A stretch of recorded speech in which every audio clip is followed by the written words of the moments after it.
Welcome to another riveting edition of Risk and Return. I'm Charlie Gasparino from Fox News, Fox Business, the New York Post, donning my S3 fleece because my partner in crime, the granddaddy of data, Bob Sloan, is the inventor, creator of S3 data, the number one data provider on the Bloomberg network, the best positioning tool you can have if you're in the markets right now, trading short-term, even long-term. And and that's why we call him the granddaddy of data.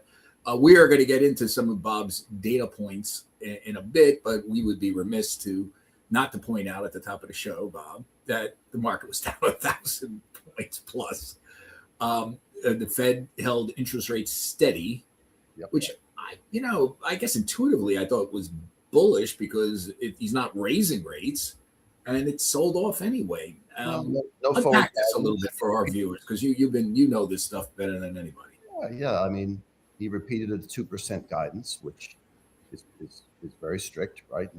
And he didn't give any forward guidance, so people took that as bearish. And we've seen that in a number of the bond ETFs. So there's no one really short in those bonds, right? In other words, I think yields are going higher. So we've seen that in equity markets and hedging vehicles for a while, that people have been anticipating this type of Fed messaging for quite some time. I had an interesting conversation with a very prominent financial services CEO whose name we won't use because we spoke on background, and I want him to keep speaking to me. And I said, "What do you think Bush will do?" And he basically says he's going to hold it steady, but he shouldn't. Here's what he said. The Fed funds rate doesn't matter that much for people like him or people that want to finance deals. And, if you're a C-suiter that looking to expand into capital improvements, you care about the longer end of the yield curve because that's where you borrow. You borrow on the 10 and the 30 year. And this is what he said. If he wants long rates to go down, he should raise rates, the Fed funds rate. Yeah. The yield curve is more important than the Fed funds rate. We are seeing a shortage of capital for the AI build out. The demand for capital is insane, lifting long rates higher. I guess what he's really saying is that, listen, if you want to sort of raise short-term rates, you really throw a bone to inflation hawks, then maybe the long end goes down a little bit. So people that are borrowing on the long end, could keep borrowing. There's more liquidity for this build out, which, let's face it, the AI build out is what's powering the economy in many ways right now. What do you think of that statement? Well, look at Microsoft after the bell. Microsoft's up like 4%. They're still spending money. And one of the things that people are going to look for in the next earnings call is that there's some kind of forward guidance on CapEx, but they're still spending money. They had strong earnings. So I think he's right. The CapEx spend, just to put it in perspective, let's just call it $1 trillion. That's bigger than the money raised for all venture capital investment. All. We should point out that's amazing. We should point out that rates haven't really changed much on this news, and I don't think they would because I think the market was sort of pricing in him doing nothing. But there's been a fairly dramatic, rise. I mean, the yield curve is wickedly steep right now. I mean, it's nuts how steep it is. Yeah, and if that's crowding out or making AI borrowing costs expensive, there's that could end this bonanza that we see. Don't you agree? Yeah, right now, no one's really done the sensitivity analysis. Says, okay, if rates are 50 basis points higher on the 10-year from where they are today, or they cross 5%, what does that mean? What does that mean for demand? I mean, in other words, what does that mean? By the way, rates went up today. I'm not sure it really matters that much at 50 bips. No, 200 bips, 150. Well, the 10 years trading right now at a yield of 4.69. Okay, almost 4.7. Right. That's higher. The 30 years at 5.22. that's higher. So it's steepened on this, and so I guess that my source there is right. I mean, I don't understand Trump's fixation with the short Fed funds rate. I was at a conference once where I heard Besson talk. He goes, "Oh, I finally got," and I'm paraphrasing a little bit, but not totally. And Scott Besson is the Treasury Secretary, should point out. I finally got the president to stop worrying so much about the Fed funds rate and focus on the 10 and the 30. Right. And Trump came out the next day and said, "Oh, should be lowering rates." And that's when he was on his jihad against Jerome Powell. And as you know, the Fed really just controls the Fed funds rate, unless you do wicked market intervention with QE, where you essentially go in and buy or sell treasuries, which is not a great practice. You monetizing the debt. But I guess my point is that, is this something to be worried about if these rates keep going up? Well, like I said, if it goes up, I don't think 30, 25 bips or 50 bips is going to matter. I think something north of 5.25, 5.5, you start changing things by like almost 100 basis points. On the 10-year or the 30? 10. Okay, gotcha. But we're far from that now. No, but you go to 5.5 from where we are today. Yeah, you'll see a slowdown in capex. Right? It's just that much more expensive to build, but it needs to be built. So, I'd love to see, and we don't do this type of analysis, but if I were in a fund right now, I'd say, okay, what's the likely dampening of demand to build data centers given a 25-point hike, 50, 75, and 100 over time? And if you think short-term rates are going from, let's say, 4 to 6, what does that do? That's a pretty dramatic move. Yep. So they are now, the Fed funds rates between the target's between 350, 3.50, 3.75, right? Something like that. Right. So yeah, you start raising rates to 5%, and the 10-year staying at the same spread to short-term rates. Well, yeah, that would matter. But 25 or 50 basis points, I'm not sure that's going to stop anything. All right. Well, the market's a little spooked about something today, but well, we're obviously, I think price of oil right now is overshadowing the Fed. I think the surprise attack by Iran and the oil volatility is what's really spooked the marketplace. Plus, we'll go into a little detail later. We're foreshadowing a little bit. I don't want to take away from your headlines, but we've been all over the Kospi and the single stock ETF in South Korea, and that is now below as a spread below Hong Kong. So, really, that spread is foreshadowed a lot of this move that happened first, and then it reverberated over here. So, particularly with the failure of with Hynex, right, being just such a disaster type of. So, we'll get to that. But Charlie, you got your stuff. Yeah, let's go through it quickly because I do want to get to that. That's important stuff. I'm looking at the overall markets. I'm looking at Warsh. I mean, a lot of people, like I said, a lot of C-suiters were saying raise rates. Now, remember, it's a balancing act. He's got a president who appointed him who, let's face it, does not like that. Still doesn't buy the notion that the 10-year hates it. So you can't do it now. I think he needs a little breathing room. And then if this persistent inflation, if the war kind of ends or in a positive way, if oil prices come down dramatically, he can maybe not have to do it, or he's got more running room to wait. So, I like Kevin Warsh. He's a smart guy. I mean, he's in a very, very difficult position. Hugely tough. I mean, it's just because you have the markets on one side and you have this president on the other side that wants lower rates and still hasn't been convinced that it's the 10 and the 30 that you have to worry about. So, and so out of the box, I think he needs a little bit of respect. Give him a little break. And let's see what happens in the coming days. So I'm following that.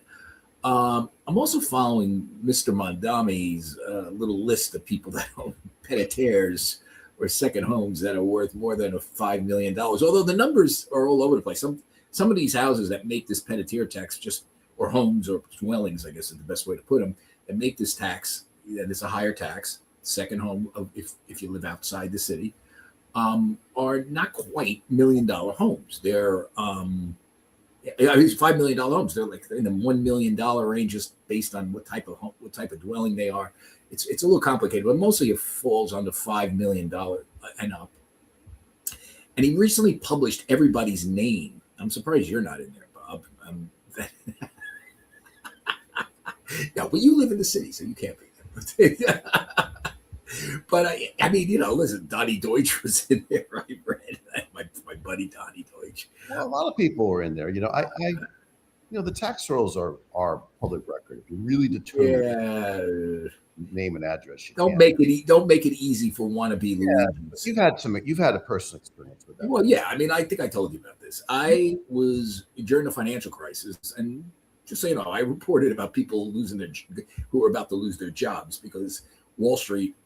Let's face it, without the bailouts, 90% of Wall Street was insolvent of the big banks. They had assets that were worth less than their liabilities, and that's insolvency.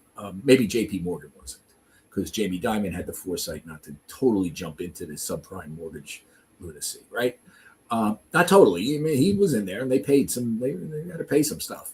But so every other bank is done, and I was reminded of this last night. I was watching the final days of Lehman. It's some sort of a docudrama, and kind of a stupid portrayal of Dick Fold as some like idiotic thug, which he wasn't. I knew Dick Fold very well.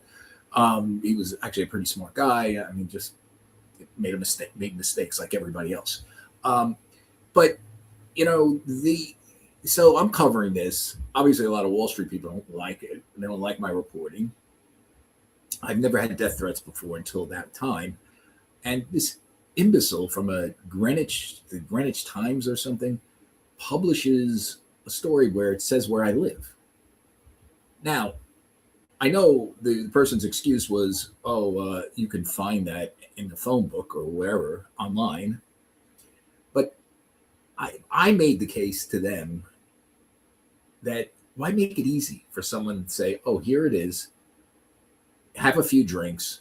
Yeah. You're reading the thing, and let's go to his house and throw a brick through his window. And I remember arguing that, and they took down the story. And it's similar here. I mean, if you do a little digging, you'll probably find out where these people live, right?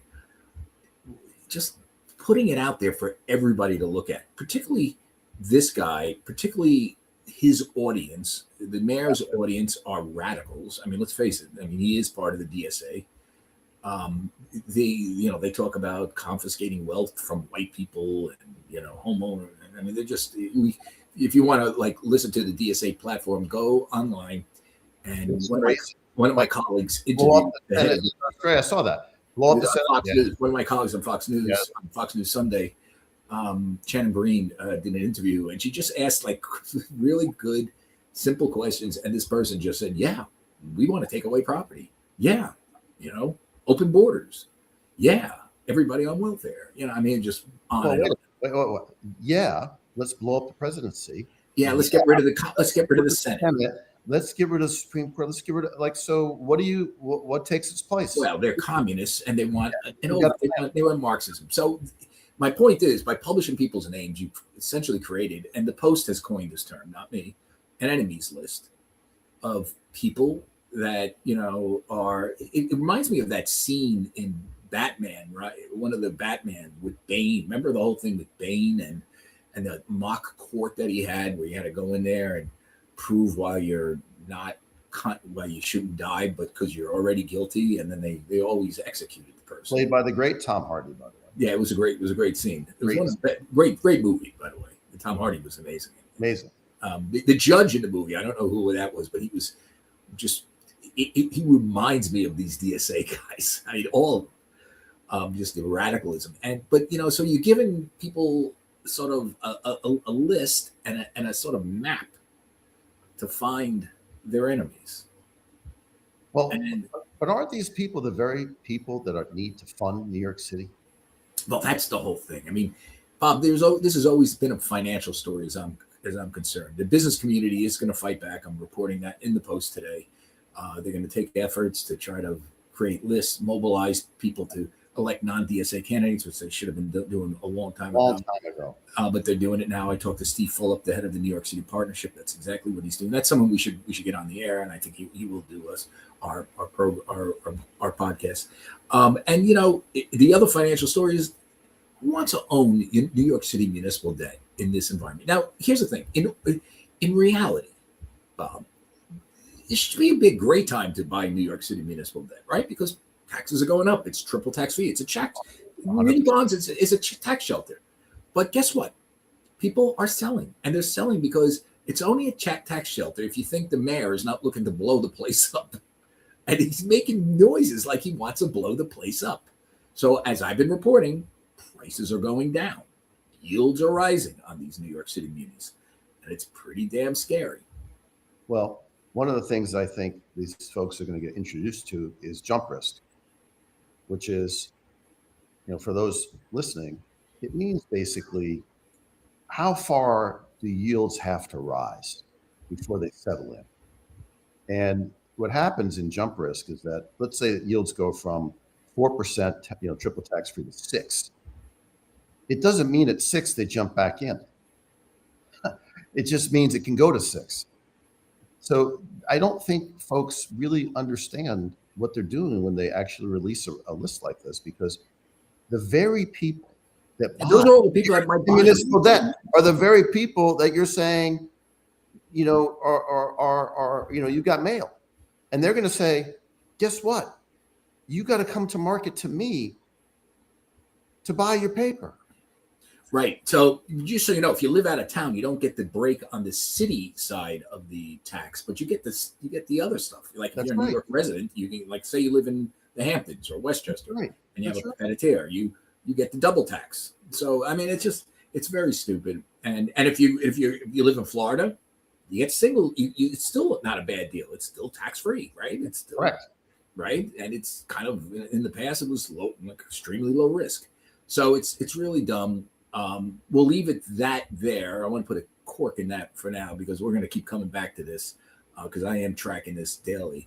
2 stories I want to get to, and then get to your stuff, Bob. Yep. Any thoughts on Anthony Fauci? I find him to be such a tragic figure. I mean, so I was never a Fauci hater, just so you know. I'm not someone who thinks the vaxxers are poison. For all I know, the vaxxers took the edge off the virus and forced it to mutate to a less aggressive strain. Right. And I don't think I'm totally off the wall by suggesting that. I was vaxxed twice, and I got COVID 5 times, just so you know. But easily survived it, Probably more than that. I mean, who knows? If I just stopped caring after a while. But the first time I got COVID was in late 2021, where the strain was still, kind of nasty. It was like a flu. I worked out through it. I lost my voice. I had a nasal drip, and I lifted weights every day with it. My view of the Fauci testimony is, and it's not just the testimony, which you point out. His diaries were real time crazy town. Like I always wondered with him, Bob, why would you stay in government this long when you can make a lot of money in private practice, unless you like the power? And he seemed like this egotistical guy that kind of liked the trappings of power, to tell mayors, he says he didn't cause any of the shutdowns, which technically is true, but he did brag these emails that he called like de Blasio, and he called Newsom and convinced them to lock down harshly. But I'm sure when he called up Ron DeSantis in Florida, he was told to, like, okay, pal, go fuck yourself. Yeah. So what's your take on him? Is it just like a guy that just got caught up in his own celebrity too much? It's a scary thing for a public official of his power. Well, it just shows you, I think, how intoxicating the medium that we're on right now really is. And I think it's a cautionary tale for anyone that wants to be famous. He obviously wanted to be famous. And how do you keep yourself in check and not get carried away with it all? When millions and millions, when the world is turning on your very word. Right. how do you manage your own emotions and how do you manage your own ego? And I saw someone today that was so, every time he took the fifth, his voice got softer and softer, Yeah. softer. And you could tell it was hitting him that where he was. I can't believe I'm in this place where I have to actually not testify because I'm afraid of incriminating myself. Wow. Which means, for people listening, why would he do that? Because he's obviously given testimony under oath that's directly opposite of what he's actually in his diary. And he's perjured himself. And so he doesn't want to do that again. So that's the point. My brother is a doctor. My brother is, by the way, he's a research PhD as well. He's always held Fauci in high regards. So I used to take my cues from him, but reading those diaries, I just lost a lot of faith in the man. And I think one of the things it proved is that he was just not being straight with the American people. And he was politicizing this. I mean, it was standard progressive dogma that people who spoke up against vaccines, who warned about, they do have side effects, by the way, sometimes very dangerous side effects. People who said harsh lockdowns are just not good. It causes more harm than good. And there's legitimate evidence there. There are countries that did not lock down harshly and had a better outcome than us. I'm not saying that the high risk people shouldn't lock down, but like for everybody to stop doing everything, has devastating impacts on society, unless we're talking about the bubonic plague here. What this was a flu plus. Yes. He said it. He said this is like kind of worse, like a flu, but worse, And, it seemed like he had a higher purpose. He wanted to do something good, and by fudging his knowledge, medical knowledge, to try to fit a political narrative, which was lockdowns, vaccinations, don't blame China, even though they deserved all the blame in the world. It happened there. I mean, try to blame it on somebody eating a bat at a wet market, and the guy that's playing around with it, with the gain of function, with the COVID, literally gets sick on COVID, and the whole same thing. area that it started. I think it was just so absurd. And I think, he hurt. I mean, if you wonder why people are like vaccine skeptic and unlike normal vaccines, I'm not talking about like, every vaccine. I'm talking about like, some vaccines are, you should take them. Trust me on this. You shouldn't think twice about taking them. But people are skeptical because of what Fauci has exposed. And his skeptics knew he was not leveling with us. He denied it, and now we have the proof in many ways. It's sad because this was a guy at the forefront of AIDS research, and he had a long career. Yeah, I don't know if I would go so far as to say talk about vaccines, the things that we know already work. Polio, measles. Well, there are people that are questioning that now. I mean, it's like weird. But like some of these things have been eradicated, so they obviously did work. I just think that that's craziness. But I understand for a virus that the thing is that they knew a lot about it, and yet we were told that no one knew anything about it. But it was obvious that they knew a lot about it. And they knew exactly what it was, but they were unable to say plainly, either this is an experiment gone wrong, we're at fault, but here's the fix. And I think that's where politicians, and by the way, I think businessmen too, people will accept an apology if you tell them the bad news. And yet he got caught up in this thing where you can't share the facts. You have to share your facts. The facts weren't, and by the way, the facts weren't about what facts are. The facts weren't all catastrophic. The facts were like, keep the vulnerable, keep people with diabetes, with heart, stuff like that, cancer, autoimmune deficiency, keep them. They should lock down. Everybody else should kind of do what they got to do, and kind of get sick and try to get through it because my brother had a horrible case, but it lasted 4 days and he was kind of back. Yeah. So anyway, enough about Fauci. We'll see what happens to him. I don't know. Someone parroted your call on Paramount recently, and I said, "Are you listening to our podcast?" And this guy goes, "Well, I do listen to your podcast." I said, "Well, that's from Bob Sloan." He said, "These state AGs that are suing to break up the Warner Brothers Paramount deal are further to the left in the European Union." And you came up with that. I mean, that was your line, and it was so appropriate and so true. And by the way, this deal is breaking up. This deal is so stupid, and these journalists are just, here's why this is like red meat for journalists, because Barry Weiss, who is considered conservative, but she's not really, is going into CBS and if this deal happens, CNN, because WBD owns CNN and she'll be in charge of both, and making it more centrist. Not MAGA, just centrist. And this is just enraging the progressive left that dominates every newsroom and these idiotic state AGs. And there's no rational antitrust violation here. You're telling me combining two studios that are on their last legs. I mean, they produce good movies, but they're not like, people need content, and content is coming everywhere. Lionsgate is producing content. There's so many other studios that are out there, and big tech is producing content. And I'm sitting here thinking they're worried about putting Warner Brothers and Paramount together like it's some sort of they just lied over the argument that, okay, let's say if they were just separate companies, would they be strong companies? Well, would they have pricing power? You already made the argument. You know the answer to that. So. No. Yeah, right.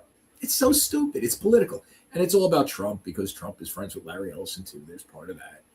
I mean, it's just all red meat leftism. And it's the rule of law doesn't matter here. And it's a scary time. And I can't believe the press hasn't been more vocal. Like it should be patently obvious. Now reading the Wall Street Journal editorial page, listen to us, but it should be more obvious that this deal should fly through and be approved. And they're before a very left-wing judge, so I mean, who knows what's going to happen? I think even this judge will not be able to stop this deal, because I think when you get to court and you're Bonta and you're going to try to argue that like these sort of that this is like antitrust violation when you combine two crappy movie studios together that are on their this is like saying two buggy whip salesmen shouldn't merge because when the buggy business is going out of business. I mean, or wickedly downsizing, right? So anyway, we'll keep an eye on that. We'll the trial probably will start in a couple months, and we'll obviously be covering it. And now let's turn to the stuff that really pays the bills. It's S3's proprietary data that we share here and unpack for you, that Bob is the maestro at, the granddaddy at. Take it away, Bob. What do you got? Well, let's go over last week's picks. We had Roper Technology. We had a bullish call, which is up 5.5% on earnings, so that was correct. Right. We had a bearish call on NASDAQ. It was down 50 basis points. So you can say we were correct, but more or less a wash. But we had directionally correct. It wasn't just a very strong move. So we were 2 for 2 last week. This week, we have a couple of new picks, which is International Paper. As you know, it's North America's largest containerboard and corrugated packaging producer. The price is up 10% year to date to $43. It's up 28% over 3 months. Short interest up just 3% year to date to 53 million shares. Is a bullish setup into Thursday morning's earnings call. So that's our call. So we're bullish on IP, International Paper. We have one more,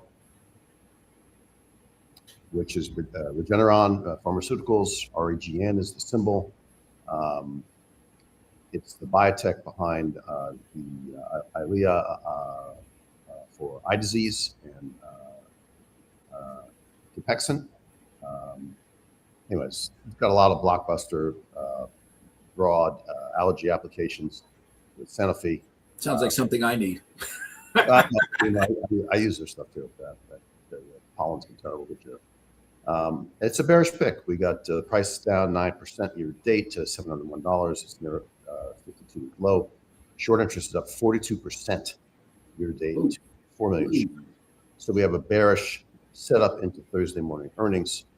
We're signaling downside moves. So let's go to the next. Let's go to what's next. One of the things that we said on a June 18th call with you, our show, we said, the hedge funds and active managers were underweight the index on the long side. And I remember. Yep. So they think it's just too much too fast. And that's exactly what happened. And if you look at what's happened today after the close, obviously the market sold off quite a bit. But maybe not due to CapEx spending, but reaction to oil and possibly a much more hawkish Fed. But you can see here that year-over-year change in U.S. information technology positioning. You have short interest is up 90%. Whoa. Hedge fund long up 44%. Active long, meaning mutual funds, up 31%. So short interest is up, rising faster. Conviction is short, rising faster than the conviction on the long side. And so people have been they're just skeptical. And a lot of this is coming out piecemeal. Some big investors are saying we missed the AI trade. Some people had really big outside returns riding this. On days like today, they're giving some of that back. So the market is still set up this way, coming into a lot of these big earnings announcements today, like Microsoft, et cetera. Bob? Yeah. Can you hear me? Yeah, I think. So next.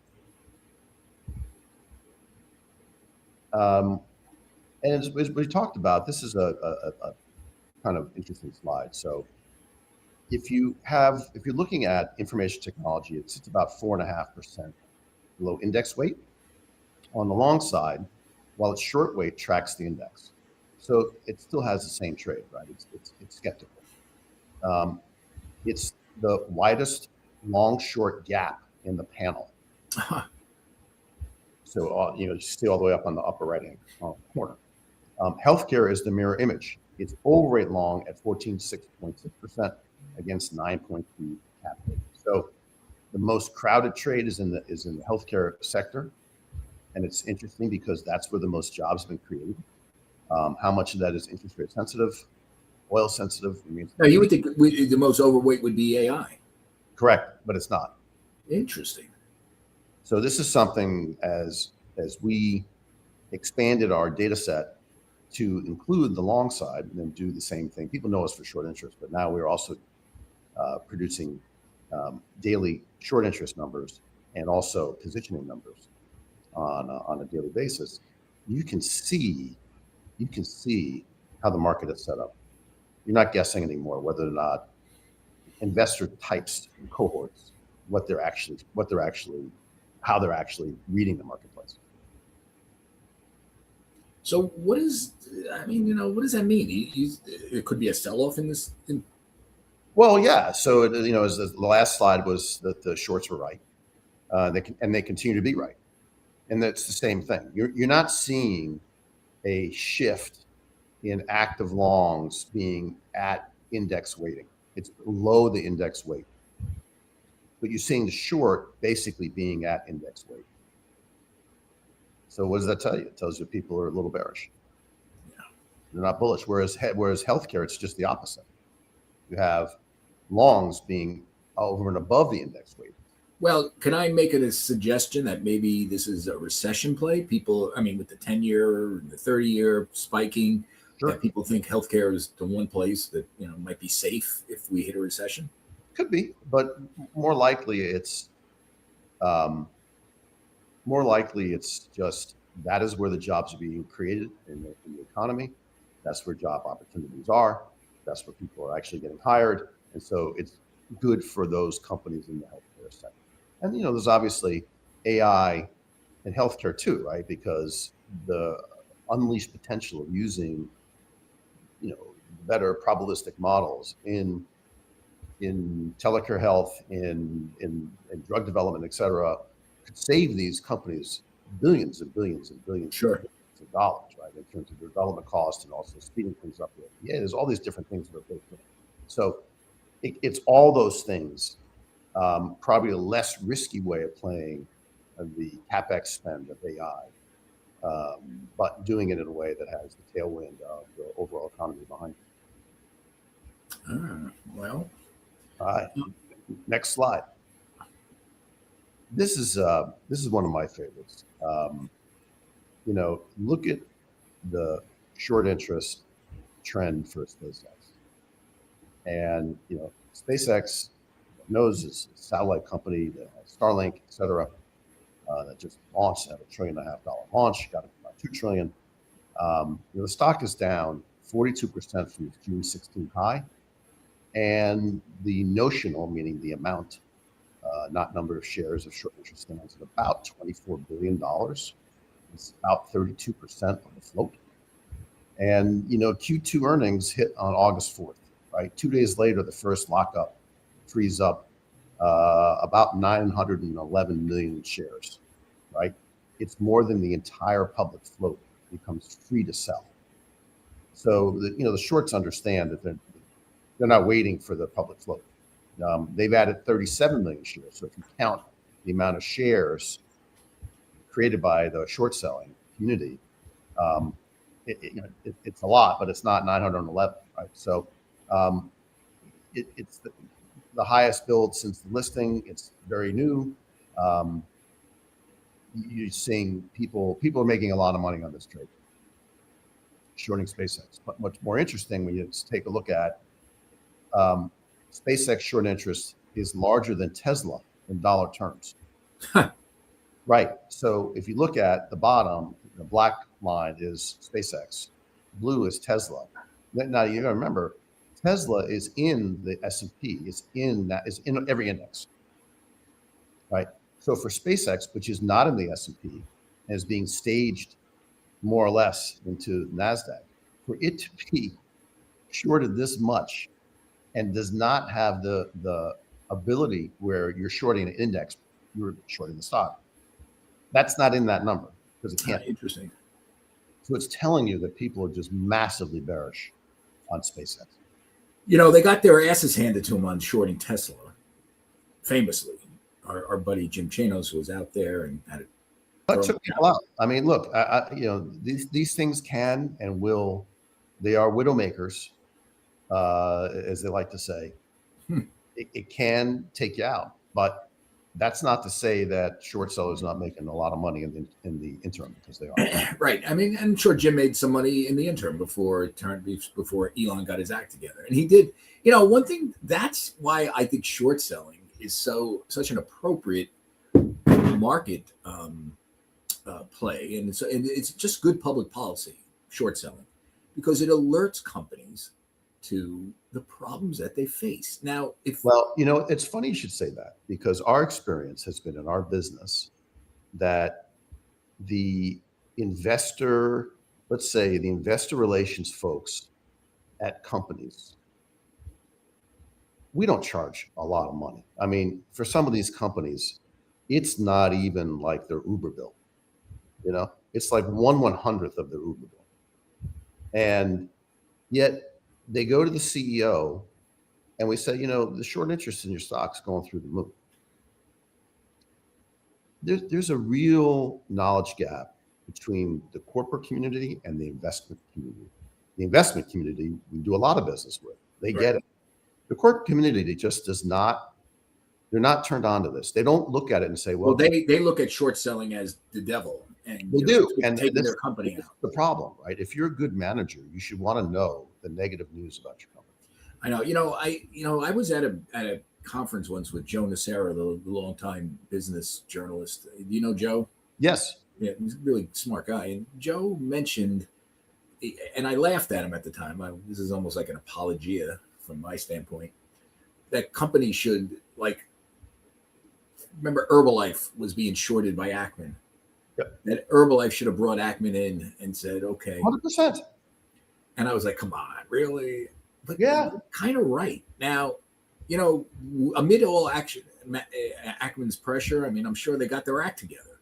I know Elon, like when Chanos was doing his thing, shorting the stock and going on TV about it, saying here's the accounting problems, here's some of the metrics, the problems with the balance sheet. Clearly, Elon got his act together. Production problems he started to work them out. I mean, so short selling has a real public policy, aspect to it and benefit. And demonizing these guys is just. By the way, who loves the demonization of short sellers even more than just regular corporate people? Penny stock salesmen. Yes. There are far more touts out there. People that are touting crappy stocks and making money from pumping it and then dumping it, then there are, short sellers, kind of playing fast and loose. Far more. I've seen it throughout my career. And by the way, I'm not someone who sits there and talks to short sellers all day. I get tips from short sellers, and I'm like, I'm a little bit hesitant because you got an axe to grind. And I don't get that. That's why I don't get many of them. But I look at this as a public policy standpoint. You need that contrarian voice, and because the markets are so filled with touts. Well, we can move on, but just last word on this. It's part of how we regulate markets. Yeah.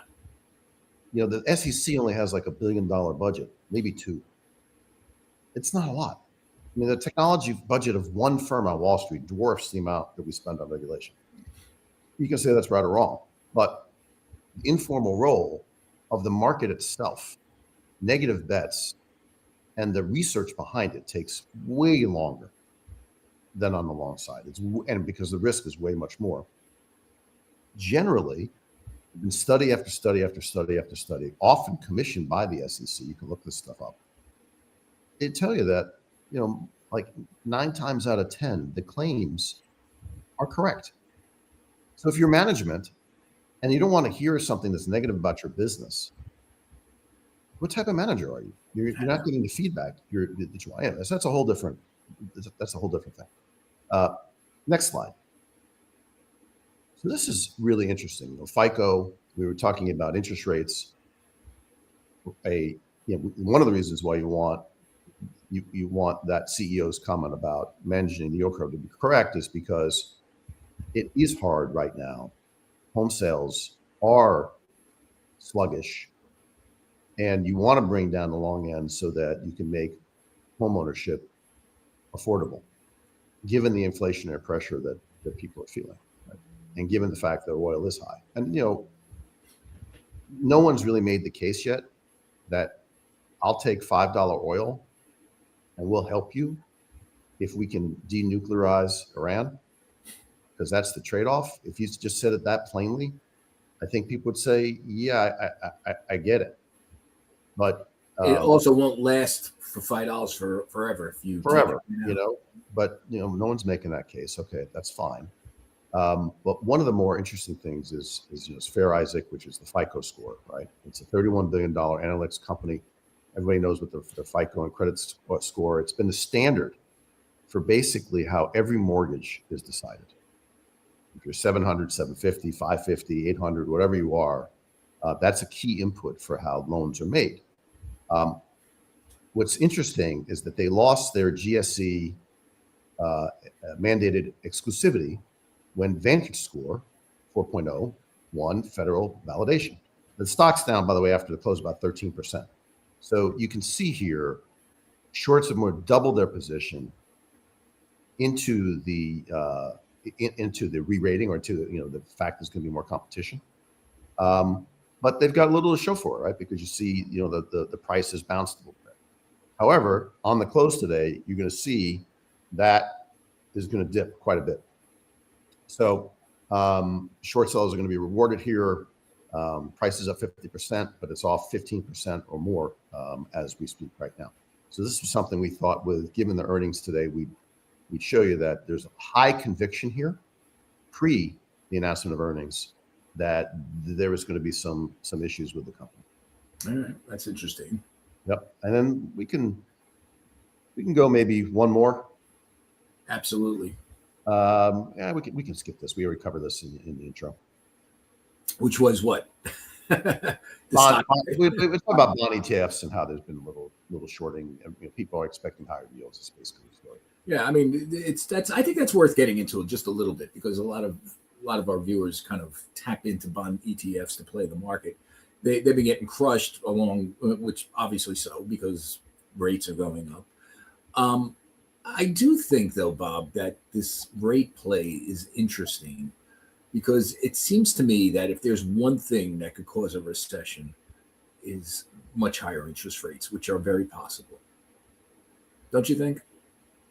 Yeah, but I mean, we're looking at short interest in these, the IEF, which is the 7 to 10-year Treasury bond, and then there's TLT, which is the 20-year plus, longer end of the curve.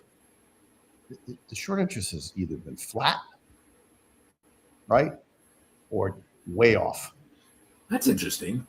So it's just nobody's pressing this bet.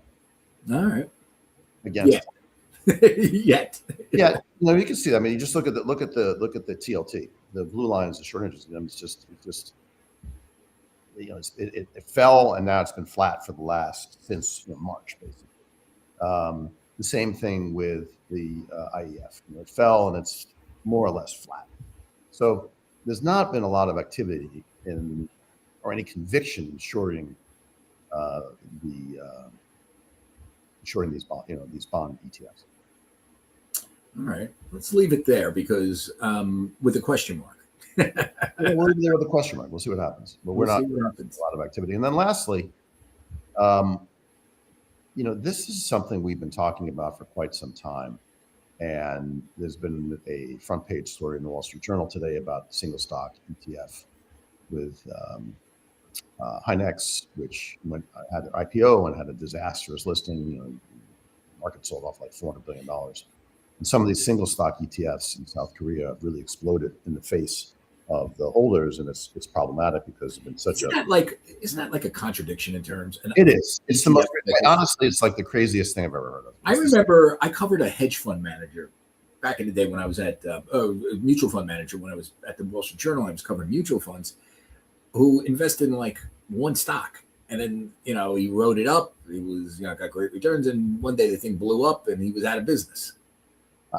Charlie, I don't quite tell you that I understand the need for a single stock ETF, but they exist. Okay? And but why don't you just buy the stock? Why need that makes because there's that's a good question. Is because because the leverage available embedded in the ETF is higher than you can get. Okay, elsewhere. So it's a much higher leverage play, and so there are certain benefits from if you want a more leverage, if you want more exposure, you buy a single stock ETF. Okay, fine. I learned something about it now. But still, to your point, generally those things don't end up so well. So, on July 8th, we flagged Hong Kong's crowded short book and Korea's extended long positioning, how the active longs were running way ahead of the shorts. And then in Hong Kong, we had the actual reverse happening.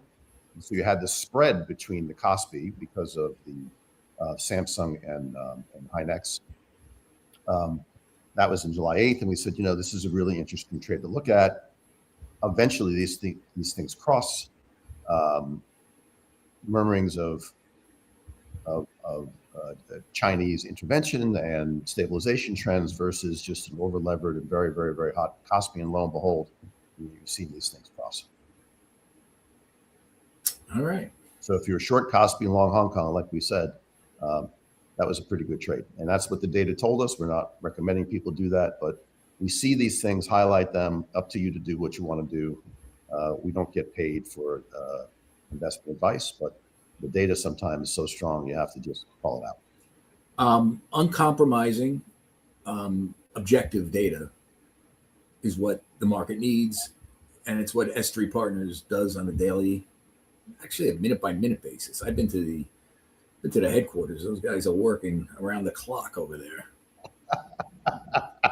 Well, You're a tough manager, Bob. Let me tell you. listen. I mean, this is not a business. If you want to be an entrepreneur, you want to do something on your Sure. own. It's a journey for the brave. It's not for the weak. It's not for the weak-hearted. So, You are absolutely right about that. And you've been doing it for how long now? 24 years, standing tall in the saddle, and we will keep going. Because the market keeps asking for you to keep going. As long as we're needed and people want us. No, you're needed. You're needed. Well, let's end it there, Bob. Thank you. Another interesting take on the COPSI, right? I mean, I, if it wasn't for you, I wouldn't even pay attention to the COPSI, but it's something that everybody should because it's going nuts. Well, it was foreshadowing today's sell-off. Yeah. Right, that's why we highlight it. It's just, sometimes these things, the same trade is happening in different ecosystems, and one gets ahead of the other, but they all kind of move the same way in the end. And you've been touting this, not touting, you've been, this We've been watching this for a while. You've been arguing this for a long time. Yes, we have. All right. Well, we'll be back next week. Same bat time, same bat channel with my partner in crime, Bob Sloan. This is Charlie Gasparino from Fox Business, Fox News, with the great Bob Sloan signing off on another riveting edition of Risk and Return. See you next week.